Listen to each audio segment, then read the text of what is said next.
inadvertently, I may have called you by your dad's name, Tom Fremont Smith. Yeah, Paul's my dad. And Paul and Tom. I'm Tom, Yes, right. and I apologize for that. But we're talking about wintersticking, and also West Mountain Ski Company. And recently you guys got a grant to buy some of that high-tech machinery that you have there. Maybe you can share a little bit about that. Well, it's an economic development grant from the state that Dave Coda, our town manager here in Carrabassett Valley, helped run through the pipeline of doing that. And really, it was for creating jobs. And that's, I think for Tom and I both, that's one of the fun parts of bringing a business back here to Carrabassett and to Franklin County.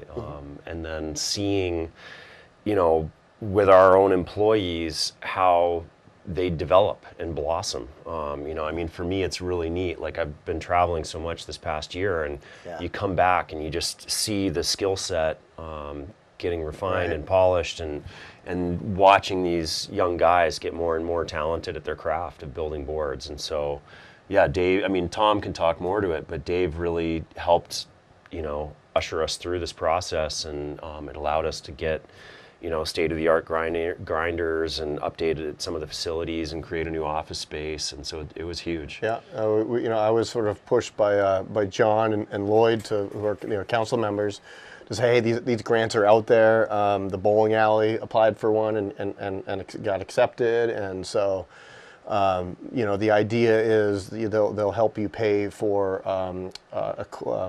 building upgrades and equipment, and so that's what we did. We put in for some of the requests was for building improvements, and others were for specific machinery that helped us build our boards and skis. So we've got a beautiful new planer and a bandsaw for building our cores upstairs in the West Mountain barn, and then downstairs we've got this beautiful it's a refurbished but new to us Winterstick stone grinder that is 350 millimeters long. So we can we can run our swallowtails in it, our widest boards. So it was a real huge shot in the arm for us to be able to get that. We got $50,000 through the federal government, state, town to us. Right. Yeah, and Dave Coda did the whole thing, and just we can't thank Dave enough for all the work that he did for us. He works hard for all the local businesses and people here. Let's talk about some of the products that you have that you're creating here. Let's talk about some of these beautiful pieces. And I compare this, after going to the factory, to kind of like guitars. I had mentioned that. Just the beautiful wood that is used. Maybe you can tell us a little bit about the layers that go into this. Well, so, starting with the part that you can't see, the cores, is really where the whole life of the board comes from. And so we use poplar and maple. And so the maple stringers run where your hardware is to prevent, you'd call it binding suckage, like, when you're tightening screws over and over throughout the winter. And I even see this on the World Cup boards that I have of people not using a harder wood where those are, that you get these little dimples in the base that would actually create suction while you're gliding. And so, for us you looked at some of the stuff that's out there in the industry, and we broke apart some companies' boards that were, considered the industry standard. And, you see, we had a nitro board in there that we blew apart the first year, and there was 27 finger joints in the board. And so, these major factories are scrapping the consistency of the wood to be able to use whatever scraps they end up left over with. And so we really do have a belief in, wood as a material is amazing for its ability to, be absorbing energy, transferring energy. It's a live material. And so, in all my years of working with all these companies that, some companies will do carbon fiber, everything, and it's like, well, it's a kind of a dead material, and it has a weird feeling to it. And so, I've been fortunate from the time that, I was about 13 when I got picked up by Burton, and I helped Atomic start their snowboard program, and worked with Dynastar and Rosignol, and later with Kessler for the World Cup stuff. And so, I've been in all these major manufacturing facilities all over the world and picked up, little tidbits here and there. And I really do have a belief that wood as a fiber, because it was a live material, has, you know, the best energy kind of stored in it, in resonance. Yeah, exactly. I mean, talking about guitar making and the way that vibrations affect, you know, the tune of a note or the way that your board's going to turn on snow. Sure. And so for me, the proof has been in the pudding of riding these things for a few years now and really feeling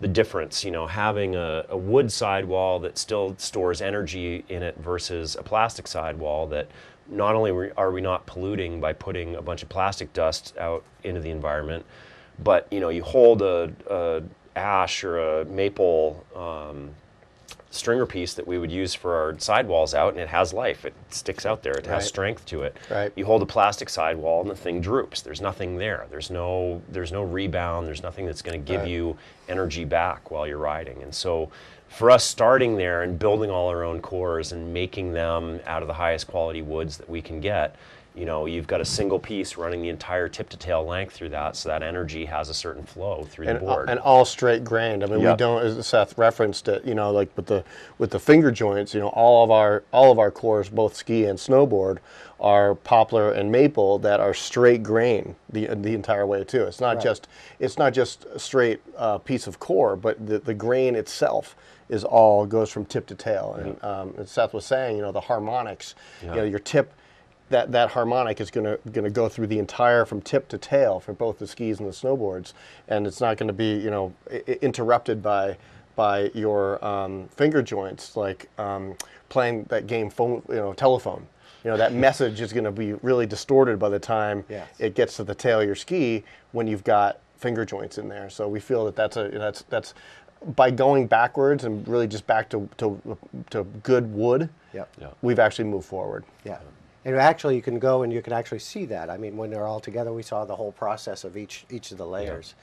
Well, and then you get into the veneers and the top sheets, which are the beautiful part, and doing the marquetry. And we've got the laser cutter in there so that we can inlay custom made and inlay anything into these. And, you know, like you're looking at a curly maple here and then a quarter sawn, so that you're seeing that grain running the other way in that board, which, you know, gives these tiger stripes that are just gorgeous. And you know, it's a lot of fun to, you know, put all the pieces together, put it into the press, and then there's this moment of truth, you know, when you kind of peel the metal sheets off when it comes out of the press, and you see this beautiful work of art sitting there waiting for you. It's amazing. Fantastic. I'm glad we had a chance, and people can come. I think there's a particular time when they'd like you to come for the tours. It's kind of busy down there. I mean, I noticed you guys have been really busy down there. Yeah, we really had our best December ever. I've been involved with Winterstick with two other Sugarloaf locals, Chris Lorenz and Gus Luckner, for going on 17 years now. And this was our busiest December ever.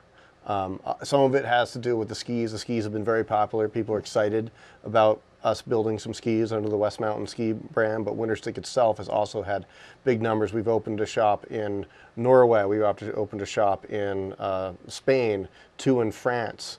We're getting out in the United States, because what we really want to do are have specifically regional shops, and then everything else is direct. We really want to sell direct stuff and custom stuff, but it was our biggest year. We've been super busy.